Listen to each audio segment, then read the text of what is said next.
রাজনৈতিক দলের সাথে আজ আবার বৈঠকে বসছে ঐকমত্য কমিশন। চলতি মাসে জুলাই সনদ তৈরির আশা আলী রিয়াজের। বাধ্যতামূলক অবসর ও বরখাস্ত আতঙ্কে দিন কাটছে এনবিআর কর্মকর্তা কর্মচারীদের। রাজস্ব আইন নেতিবাচক প্রভাব পড়ার আশঙ্কা বিশেষজ্ঞদের।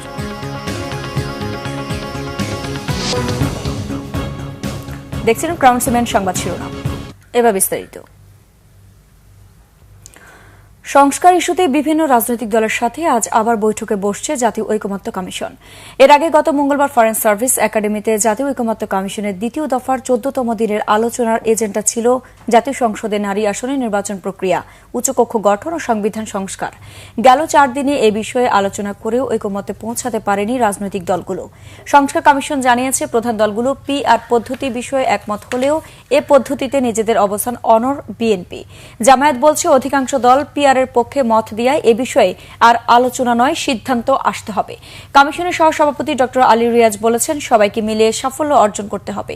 ঐকমত্যে পৌঁছাতে হলে সব দলকে এগিয়ে আসতে হবে। বাধ্যতামূলক অবসর, দুদকের তদন্ত ও বরখাস্ত আতঙ্কে দিন কাটছে এনবিআর এর কর্মকর্তা কর্মচারীদের। আন্দোলনের বিষয়ে সরকারের কাছে ক্ষমা চেয়েও রেহাই মিলছে না অনেকের। এরই মধ্যে বরখাস্ত হয়েছেন প্রায় 30 জন কর্মচারী। আন্দোলনে জড়িতদের বেছে বেছে দুদকের তদন্ত ও বরখাস্তের সিদ্ধান্ত খুব একটা ভালো চোখে দেখছেন না বিশেষজ্ঞরা। বদলি বরখাস্তের ভয় আতঙ্ক প্রতিনিয়ত তাড়া করলে রাজস্ব আইনে নেতিবাচক প্রভাব পড়বে বলে মনে করেন তারা। আরও জানাচ্ছেন জিয়াউল হক সবুজ। 1.5 মাসের আন্দোলনের জেরে গত 2 জুলাই চাকরি হারিয়েছেন এনবিআর এর দ্বিতীয় সর্বোচ্চ পদে থাকা 3 সদস্য সহ শীর্ষ 4 কর্মকর্তা।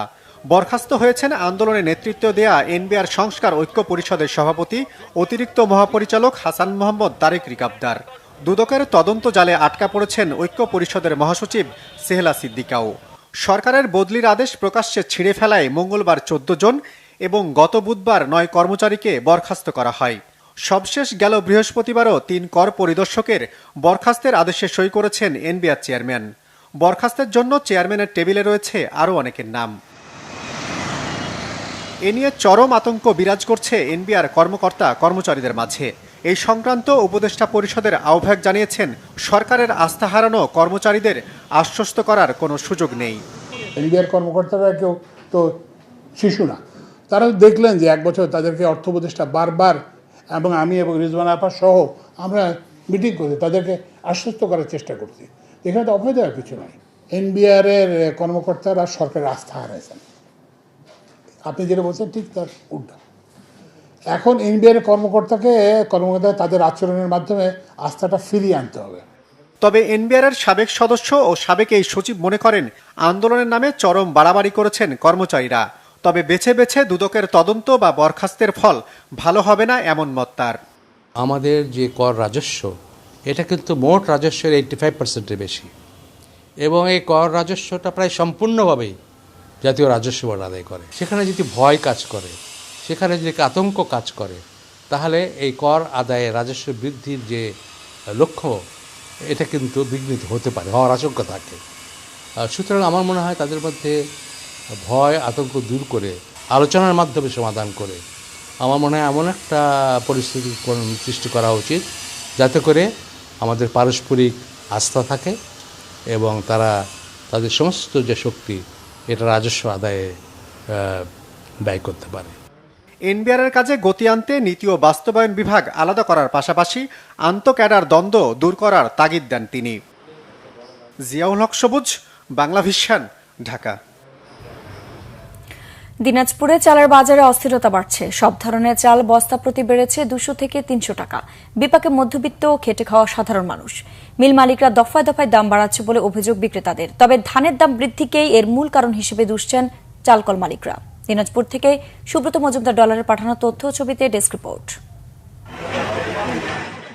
1 মাস আগেও কিছুটা স্বাভাবিক ছিল দিনাজপুরের চালের বাজার, কিন্তু বর্তমানে ঊর্ধ্বমুখী। বস্তাপ্রতি ৩,২০০ টাকার মিনিকেট এর দাম বেড়ে এখন ৩৫০০ টাকা থেকে ৩৬০০ টাকা। অন্যদিকে ২,৮০০ টাকার ২৮ জাতের চাল ৩,০০০ টাকা, ২৯ ও সুমন স্বর্ণা ২,৬০০ টাকা থেকে বেড়ে এখন বিক্রি হচ্ছে ২,৮০০ টাকায়। এছাড়া খুচরা বাজারে কেজিতে বেড়েছে 4 থেকে 5 টাকা। বিক্রেতারা এর জন্য দায়ী করছেন মিল মালিকদের। ঈদের পর 5-6 টাকা কেজিতে বাড়ে গেছে। মিলারদেরকে বললাম যে এত বাড়তি কেন, ধানের দাম বেশি, ওদের কাছে ধানের দামের বেশি করতে গিয়ে ওরা কাছে চাউলের দাম বেশি। অতএব আমরা তো 2 টাকা 1 টাকা কেজিতে লাভ করি বেশি আনি খুচরা বাজারে, আমাদের যে কিনা ওই হিসাবে 2 টাকা 1 টাকা কেজিতে লাভ করি। বাজারে তো বেচা কিনা নাই, এই জন্য আমরাও চাল কিনতে পারতেছি না, কাস্টমারও চাল কিনতে পারতেছি না, বাজারও কাস্টমারের অনেক শর্ট। চালের এমন অস্বাভাবিক দামে ক্ষুব্ধ অল্প আয়ের মানুষ, চাল কিনতে হিমশিম খেতে হচ্ছে তাদের। কিছুদিন আগে একটু কম ছিল, অনেক কম ছিল, এখন কিন্তু আরো বাড়তি হয়ে গেছে। ৬২ টাকা, আজকে 65 টাকা করে কেজি নেওয়া হয়। এই 10 দিনের মধ্যে 3 টাকা কেজি করে বাড়তি। এদিকে মিল মালিকরা বলছেন, বাজারে ধানের দাম বাড়ার কারণে চালের বাজারে এর প্রভাব পড়েছে। বাজার স্বাভাবিক রাখতে ধানের অবৈধ মজুদের বিরুদ্ধে তদারকির দাবি তাদের। 15% ব্যাংক ইন্টারেস্ট দিয়ে 2 মাস আগে যে ধানটা কিনা হয় সেটা তো এমনি গায়ে কেজিতে 1 টাকা পড়ে যায়। আরেকটা জিনিস হলো, যেটা আমরা বারংবার বলে থাকি, যে লাইসেন্স ব্যতীত স্টক বিজনেসের নামে বিভিন্নভাবে মানুষ হাট বাজার থেকে শুধু ধান না, আপনার গম ভুট্টা সব কিনে রেখে দিয়েছে। এই জায়গাটা যদি সরকার একটু তদারকি করে, যে লাইসেন্স ব্যতীত কেউ ধান চাল গম কিনতে পারবে না এবং স্টকও করতে পারবে না, তাহলে আমি মনে করি বাজারের যে ঊর্ধ্বগতি বা একটা বৈষম্য হয়, এই জায়গাটা সরকার একটা নিয়ন্ত্রণ করতে পারে। সাধারণ মানুষের কথা বিবেচনা করে চালের দাম নাগালের মধ্যে রাখার দাবি ক্রেতাদের। Bangla vision news desk. দর্শকের ছিল এখনকার মতো, পরের সংবাদ সকাল 11টায়। এছাড়া বাংলা ভিশন সংবাদ ও সংবাদ সংশ্লিষ্ট অনুষ্ঠান দেখতে ভিজিট করুন www.bvnews24.com ও facebook.com/banglavisionnews এবং সাবস্ক্রাইব করুন youtube.com/banglavisionnews। ধন্যবাদ।